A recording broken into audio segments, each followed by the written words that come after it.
Sa ito ay kinakailangan tayo na magtulong-tulong. Napaunlarin ang mahal nating bayan.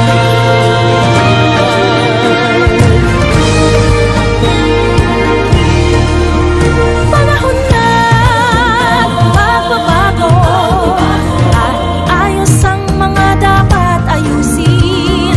Dapat lang maging tungkulin ng bawat mamamayan dito sa atin.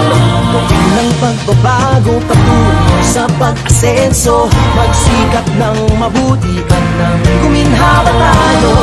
Bagong malaki natin sa mundo at ipamalas ang bagong Pilipino at bagong Pilipinas.